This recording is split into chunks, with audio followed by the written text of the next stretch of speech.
नमस्ते दोस्तों, फ्रॉस्टी को पसंद करने और मेरे चैनल को सब्सक्राइब करने के लिए धन्यवाद।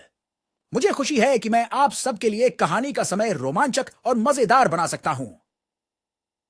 प्राचीन भूमि में जहां किंवदंतियां जीवित हैं, एक बंदर राजा रहता था जो निडर और बलशाली था।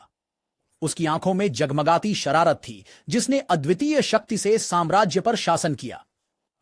बहुत समय पहले एक बंदर राजा रहता था जो निडर और बलवान था। वह एक बंदरों के कबीले पर शासन करता और उनका ध्यान रखता था। वे जिस उष्णकटिबंधीय जंगल में रहते थे वह बहुत गर्म था। पेड़ फलों से भरे थे। सबसे अच्छा फल आम के पेड़ से आता था।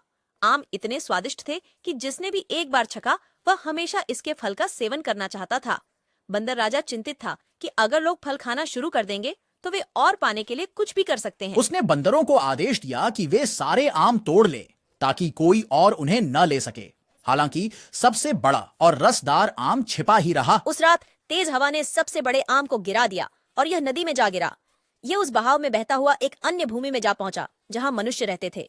इस भूमि पर एक बहुत लालची राजा और रानी का शासन था। नौकर ने इसे आगे लाया और जैसे ही राजा ने एक बाइट लिया, वह और भी लेना चाहता था। उस दिन बाद में राजा और उसके सैनिक जंगल में पहुंचे।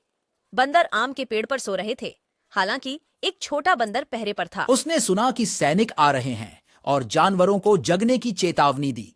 छोटे बंदर को यह एहसास नहीं हुआ कि सैनिक उसका पीछा कर रहे थे। अचानक उन्होंने राजा की आवाज सुनी कि यह पेड़ अब उसका है और इसमें पाया जाने वाला कोई भी जीव मार दिया जाएगा। वानर राजा बोले, यदि तुम मेरे किसी साथी को नुकसान पहुंचाओगे तो उसका जवाब तुम्हें मुझसे देना होगा। राजा गुस्से से भर गया और सैनिकों को सभी बंदरों को मारने का आदेश दिया। बंदर राजा ने जल्दी से एक योजना बनाई और बंदरों को नदी पार कर भागने का आदेश दिया।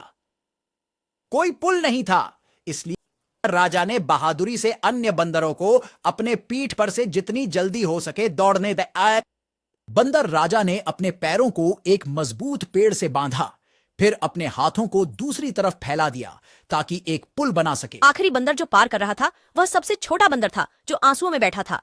बंदर राजा ने उसे पार करने और खुद को बचाने का आदेश दिया, लेकिन छोटा बंदर ऐसा नहीं कर पाया और अपने राजा को इतनी पीड़ा में नहीं देख सका। मानव राजा इस बात से इतना प्रभावित हुआ कि उसने अपने सैनिकों को बंदर राजा की रस्सी खोलने और उसे सुरक्षित रूप से नीचे लाने का आदेश दिया, क्योंकि वह मर रहा था। मानव राजा ने शपथ ली कि वह उसके उदाहरण का अनुसरण करेगा और एक अच्छा और दयालु शासक बनेगा। उस दिन से सभी प्राणियों को जंगल के फलों में हिस्सा लेने की अनुमति थी। स्वागत है दोस्तों, मुझे उम्मीद है कि आपको फ्रॉस्टी के साथ कहानी का समय पसंद आया होगा। क्या आप मुझे बंदर राजा के किसी पसंदीदा कहानी या रोमांच के बारे में बता सकते हैं? बंदर राजा को अपने रोमांच में कौन कौन सी चुनौतियों का सामना करना पड़ता है? इस पर विचार करें और अपने दोस्तों से इसके बारे में बात करें।